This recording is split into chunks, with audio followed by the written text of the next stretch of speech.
Bagram airfield যুক্তরাষ্ট্রের মরিয়া আগ্রহের পেছনের ভূ রাজনৈতিক এবং অর্থনৈতিক চালিকা শক্তি। বাগরাম এয়ারফিল্ড ফিরে পাওয়ার জন্য যুক্তরাষ্ট্রের বর্তমান আকাঙ্ক্ষা নিছক কোনো সামরিক উচ্চাকাঙ্ক্ষা নয়, বরং এটি একটি গভীর এবং বহুমুখী ভূ রাজনৈতিক ও অর্থনৈতিক কৌশলের অংশ। যুক্তরাষ্ট্রের এই আগ্রহের প্রধান কারণ হল চীনের ক্রমবর্ধমান প্রভাবকে পর্যবেক্ষণ ও প্রতিহত করা এবং একই সাথে আফগানিস্তানের বিশাল অনাবিষ্কৃত খনিজ সম্পদের ওপর নিয়ন্ত্রণ প্রতিষ্ঠা করা। বাগরামের ভূকৌশলগত অবস্থান এটিকে একটি মূল্যবান নজরদারি কেন্দ্র হিসেবে প্রতিষ্ঠিত করেছে, যা চীন, রাশিয়া এবং ইরানের মতো প্রধান আঞ্চলিক শক্তিগুলোকেও পর্যবেক্ষণ করার জন্য আদর্শ। তবে যুক্তরাষ্ট্রের এই উচ্চাকাঙ্ক্ষা বাস্তবায়নের পথ কঠোর চ্যালেঞ্জে পরিপূর্ণ। এর মধ্যে সবচেয়ে বড় বাধা হল তালেবান সরকারের অনড় অবস্থান, যারা আফগানিস্তানের সার্বভৌমত্বের প্রতীক হিসেবে এই ঘাঁটিটিকে যে কোনো মূল্যে রক্ষা করতে বদ্ধপরিকর। এছাড়াও এই ঘাঁটিটি পুনরায় দখল এবং তা টিকিয়ে রাখার জন্য প্রয়োজনীয় বিশাল সামরিক ও লজিস্টিক চ্যালেঞ্জ রয়েছে। বাগরামের প্রতীকী মূল্য তার বাস্তব সামরিক মূল্যের চেয়ে অনেক বেশি, যদিও এটি ফিরে পাওয়া যুক্তরাষ্ট্রের জন্য একটি সামরিক ও রাজনৈতিক বিজয় হতে পারে। তাই বাগরামের উপর চলমান উত্তেজনা আঞ্চলিক স্থিতিশীলতার জন্য একটি নতুন ঝুঁকির কারণ হয়ে দাঁড়িয়েছে। প্রায় 2 দশক ধরে বাগরাম এয়ারফিল্ড আফগানিস্তানে যুক্তরাষ্ট্রের সামরিক হস্তক্ষেপের কেন্দ্রীয় প্রতীক হিসেবে কাজ করেছে। রাজধানী কাবুল থেকে মাত্র 40 কিলোমিটার উত্তরে অবস্থিত এই বিশাল ঘাঁটিটি একসময় পেন্টাগনের অন্যতম প্রধান সামরিক কেন্দ্র ছিল। এটি মূলত সোভিয়েত ইউনিয়ন 1950-এর দশকে নির্মাণ করলেও 2001 সালের 11 সেপ্টেম্বরের সন্ত্রাসী হামলার পর যুক্তরাষ্ট্র এটিকে নিজেদের প্রধান সামরিক ঘাঁটিতে রূপান্তরিত করে। এর বিশালতা এবং কৌশলগত গুরুত্ব ছিল অসামান্য। ঘাঁটিটিতে একসময় 2টি রানওয়ে আছে, যাতে ভারী বোমারু এবং কার্গো বিমান অবতরণ করতে পারে। এটি 1 লক্ষেরও বেশি মার্কিন সৈন্যের যাতায়াতের কেন্দ্রবিন্দু ছিল। এছাড়াও এখানে একটি কুখ্যাত বন্দী শিবির ছিল, যা আফগানিস্তানের গুয়ান্তনামো নামে পরিচিত ছিল। 2021 সালের জুলাই মাসে বাইডেন প্রশাসনের অধীনে মার্কিন ও ন্যাটো বাহিনী বিশৃঙ্খলভাবে বাগরাম থেকে প্রত্যাহার করে নেয়, যা শেষ পর্যন্ত তালেবানের হাতে ঘাঁটির নিয়ন্ত্রণ তুলে দেয়। এই ঘটনায় শুধু সামরিক সরঞ্জামের ক্ষতি হয়নি, বরং এটি আফগানিস্তানের যুক্তরাষ্ট্রের দীর্ঘমেয়াদী উপস্থিতির একটি ব্যর্থ সমাপ্তি হিসেবে চিত্রিত হয়েছিল। এখন মার্কিন প্রেসিডেন্ট ডোনাল্ড ট্রাম্পের মতো রাজনৈতিক নেতারা প্রকাশ্যেই বাগরাম এয়ারফিল্ডের নিয়ন্ত্রণ ফিরে পাওয়ার আগ্রহ প্রকাশ করছেন। তাদের এই আগ্রহের পেছনের কারণগুলো শুধুমাত্র সামরিক নয়, বরং ভূ রাজনৈতিক, অর্থনৈতিক এবং কৌশলগত দিক থেকে অত্যন্ত জটিল।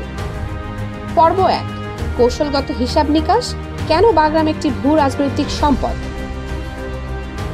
বাগরাম এয়ারফিল্ডের কৌশলগত গুরুত্ব নিছক তার আকারের কারণে নয়, বরং এর অতুলনীয় অবস্থানের কারণে। এটি দক্ষিণ এশিয়া, মধ্য এশিয়া এবং মধ্যপ্রাচ্যের সংযোগস্থলে অবস্থিত, যা এটিকে ভৌগোলিকভাবে অস্থির অঞ্চলটি পর্যবেক্ষণ ও নিয়ন্ত্রণের জন্য একটি আদর্শ কেন্দ্রবিন্দুতে পরিণত করে। এই অবস্থানটি কাবুলের সাথে সংলগ্ন, যা সামরিক সরবরাহের জন্য গুরুত্বপূর্ণ আঞ্চলিক রুটগুলোতে সহজ প্রবেশাধিকার নিশ্চিত করে। এই ভূকৌশলগত সুবিধা বিভিন্ন আঞ্চলিক ও আন্তর্জাতিক শক্তির কাছে আকর্ষণ বাড়িয়েছে এবং ফলস্বরূপ তারা এই অঞ্চলে নিজেদের প্রভাব প্রতিষ্ঠা বা পুনরায় অর্জন করতে চাইছে। চীনের প্রভাব, এক নতুন স্নায়ুযুদ্ধের যুদ্ধক্ষেত্র। বাগরাম ফিরে পাওয়ার জন্য যুক্তরাষ্ট্রের সবচেয়ে জোরালো কারণ হল চীনের সাথে ক্রমবর্ধমান ভূ রাজনৈতিক প্রতিদ্বন্দ্বিতা। প্রেসিডেন্ট ট্রাম্প বারবার বাগরামের গুরুত্বকে চীনের সাথে এর নৈকট্যের সাথে যুক্ত করেছেন। চীন যেখানে তার পারমাণবিক অস্ত্র তৈরি করে, সেখান থেকে মাত্র 1 ঘন্টার দূরত্বে অবস্থিত এই ঘাঁটিটি। এই অঞ্চলটি চীনের সামরিক আধুনিকীকরণের একটি গুরুত্বপূর্ণ অংশ, যেখানে তারা তাদের পারমাণবিক অস্ত্রের ভান্ডার বাড়াচ্ছে। CNN এর একটি প্রতিবেদন অনুসারে ট্রাম্প তার জাতীয় নিরাপত্তা দলকে বাগরামের নিয়ন্ত্রণ ফিরে পাওয়ার উপায় খুঁজে বের করার জন্য চাপ দিচ্ছেন। এই আলোচনার উদ্দেশ্যগুলোর মধ্যে রয়েছে ISIS-কে লক্ষ্য করে সন্ত্রাসবাদ বিরোধী ফাঁড়ি পুনরায় প্রতিষ্ঠা করা, কূটনৈতিক সুবিধা এবং আফগানিস্তানের মূল্যবান বিরল মৃত্তিকা উপাদানগুলোতে প্রবেশাধিকার অর্জন করা। বাগরাম ফিরে পাওয়া যুক্তরাষ্ট্রকে মধ্য এশিয়াতে তার গুরুত্বপূর্ণ সামরিক অবস্থান পুনরায় পেতে সাহায্য করবে, যেখানে যুক্তরাষ্ট্রের প্রভাব দীর্ঘদিন ধরে হ্রাস পাচ্ছে। চীনের বাইরে প্রভাব বিস্তারের জন্য একটি প্ল্যাটফর্ম। বাগরামের গুরুত্ব শুধু চীনের মধ্যে সীমাবদ্ধ নয়, এটি রাশিয়া, ইরান এবং মধ্য এশিয়ার প্রজাতন্ত্রগুলোর উপর নজরদারি চালানোর জন্য একটি প্ল্যাটফর্ম হিসেবে কাজ করতে পারে। বাগরামে মার্কিন উপস্থিতি ভবিষ্যতে ইরানকে লক্ষ্যবস্তু করা সহজ করে তুলতে পারে। এছাড়াও এটি আইএসআইএস এর মতো সন্ত্রাসবাদী গোষ্ঠীগুলোর বিরুদ্ধে চলমান সন্ত্রাস বিরোধী অভিযান পরিচালনা করার জন্য একটি গুরুত্বপূর্ণ ঘাঁটি হিসেবে কাজ করবে।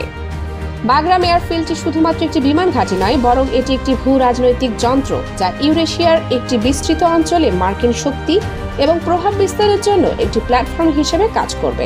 অর্থনৈতিক মাত্রা, অনাবিষ্কৃত সম্পদের দৌড়, আফগানিস্তানের খনিজ সম্পদ, নতুন গ্রেট গেম। ভূগর্ভে $1 ট্রিলিয়ন বেশি মূল্যের অনাবিষ্কৃত খনিজ সম্পদ ধারণ করে আফগানিস্তান। এর মধ্যে রয়েছে বিরল মৃত্তিকা উপাদান বা রেয়ার আর্থ এলিমেন্টস, লিথিয়াম, তামা, কোবাল্ট, লোহা, আকরিক এবং সোনা। আধুনিক প্রযুক্তি যেমন ইলেকট্রিক গাড়ির ব্যাটারি, ডিজিটাল প্রযুক্তি এবং নবায়নযোগ্য শক্তির দিকে বিশ্ব পরিবর্তনের জন্য এই খনিজগুলো অত্যন্ত গুরুত্বপূর্ণ। বিশেষ করে লিথিয়াম এবং বিরল মৃত্তিকা উপাদানের মতো সম্পদগুলো দেশটিকে বিশ্বের অন্যতম গুরুত্বপূর্ণ খনি কেন্দ্র হিসেবে প্রতিষ্ঠিত করার সম্ভাবনা রাখে। চীনের অর্থনৈতিক ভিত্তি, বেল্ট অ্যান্ড রোড ইনিশিয়েটিভ এবং খনিজ চুক্তি। মার্কিন প্রত্যাহারের পর চীন আফগানিস্তানে সৃষ্ট কূটনৈতিক ও অর্থনৈতিক শূন্যস্থান পূরণের জন্য দ্রুত পদক্ষেপ নিয়েছে। বেশিরভাগ পশ্চিমা দেশ তাদের দূতাবাস বন্ধ করে দিলেও চীন কাবুলে তাদের কূটনৈতিক মিশন খোলা রেখেছে। চীন তালেবান সরকারের সঙ্গে অর্থনৈতিক ও কূটনৈতিক সম্পর্ক স্থাপনে আগ্রহ দেখিয়েছে এবং অবকাঠামো, প্রকল্প ও খনিজ চুক্তির মাধ্যমে তাদের প্রভাব বাড়াচ্ছে। Belt and road initiative BRI আফগানিস্তানকে এই অঞ্চলের সাথে একীভূত করার জন্য চীনের প্রধান অর্থনৈতিক কৌশল। চীনের কোম্পানিগুলো ইতিমধ্যেই মেস আইনাক তামার খনির মতো প্রধান প্রকল্পগুলোর জন্য চুক্তি করেছে। এই কৌশলে চীন সামরিক বল প্রয়োগের পরিবর্তে অর্থনৈতিক প্রবৃদ্ধি এবং অবকাঠামো উন্নয়নের মাধ্যমে প্রভাব বিস্তার করছে। আমেরিকান অর্থনৈতিক স্বার্থ এবং পাল্টা কৌশল। বাগরাম ফিরে পাওয়ার সামরিক উদ্দেশ্যটি আফগানিস্তানের অর্থনৈতিক সম্পদ নিয়ন্ত্রণের বৃহত্তর কৌশলগত খেলার সাথে সরাসরি যুক্ত। ট্রাম্পের বাগরাম ফিরে পাওয়ার আকাঙ্ক্ষা একটি বৃহত্তর কৌশল হতে পারে, যা আফগানিস্তানের অর্থনৈতিক সুযোগ থেকে যুক্তরাষ্ট্রকে সম্পূর্ণরূপে বাদ পড়ার ঝুঁকি এড়াতে সাহায্য করবে। একটি সামরিক উপস্থিতির মাধ্যমে যুক্তরাষ্ট্র আমেরিকান সংস্থাগুলোকে এই মূল্যবান খনিগুলো থেকে লাভবান হতে প্রয়োজনীয় নিরাপত্তা ও লজিস্টিক সহায়তা প্রদান করতে পারবে। এর ফলে চীন এই সম্পদগুলোর উপর একচেটিয়া আধিপত্য প্রতিষ্ঠা করার আগেই যুক্তরাষ্ট্র তাদের সাথে প্রতিযোগিতা করতে পারবে। এটি মূলত একটি সামরিক পদক্ষেপের মাধ্যমে অর্থনৈতিক লক্ষ্য অর্জনের একটি প্রচেষ্টা, যা ভূ রাজনৈতিক প্রতিযোগিতা পরিচালনার ক্ষেত্রে দুটি পরাশক্তির ভিন্ন দৃষ্টিভঙ্গি তুলে ধরে। পর্ব 3, পুনরায় প্রবেশের চ্যালেঞ্জ এবং বাস্তবতা। তালেবানের অনড় অবস্থান। তালেবান সরকার প্রকাশ্যে এবং দৃঢ়ভাবে বাগরামে মার্কিন সামরিক উপস্থিতির যে কোনো সম্ভাবনা প্রত্যাখ্যান করেছে। তারা জোর দিয়ে বলেছে যে আফগানিস্তানের সার্বভৌমত্ব অলঙ্ঘনীয় এবং 1 ইঞ্চিও মাটি আমেরিকানদের দেওয়া হবে না। তালেবান কর্মকর্তারা 2020 সালের দোহা চুক্তির কথা উল্লেখ করেছেন, যেখানে যুক্তরাষ্ট্রের পক্ষ থেকে সামরিক বল প্রয়োগ না করার অঙ্গীকারের কথা বলা হয়েছে। এই চুক্তিটিকে একটি কূটনৈতিক হাতিয়ার হিসেবে ব্যবহার করে তালেবান যুক্তি দিচ্ছে যে ট্রাম্পের হুমকিগুলো আন্তর্জাতিক আইন ও পূর্ববর্তী চুক্তির লক্ষণ। বাগরামের নিয়ন্ত্রণ তালেবানদের জন্য তাদের 20 বছরের যুদ্ধের চূড়ান্ত বিজয় এবং বিদেশি শক্তির বিরুদ্ধে স্বাধীনতার প্রতীক। এটিকে যুক্তরাষ্ট্রের কাছে ফিরিয়ে দেওয়া তাদের আদর্শ এবং রাজনৈতিক বৈধতাকে মারাত্মকভাবে দুর্বল করবে।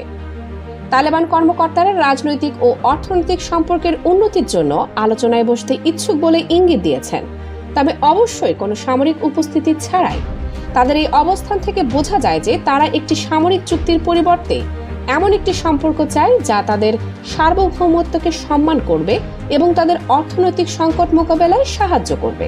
লজিস্টিক ও সামরিক বাধা। বাগরাম পুনরায় দখল এবং তা ধরে রাখা একটি বিশাল সামরিক চ্যালেঞ্জ। সাবেক ও বর্তমান মার্কিন কর্মকর্তাদের মতে এই কাজের জন্য 10,000-এর বেশি সৈন্য এবং অত্যাধুনিক আকাশ প্রতিরক্ষা ব্যবস্থা প্রয়োজন হবে। আফগানিস্তান একটি স্থলবেষ্টিত দেশ এবং একটি বিচ্ছিন্ন ঘাঁটিতে সামরিক সরবরাহ করা অত্যন্ত জটিল। সামরিক হস্তক্ষেপের চেষ্টা করলে তা আফগানিস্তানে একটি নতুন সংঘাতের সূত্রপাত করতে পারে, যা দেশটিতে মানবিক সংকট আরও বাড়িয়ে দেবে।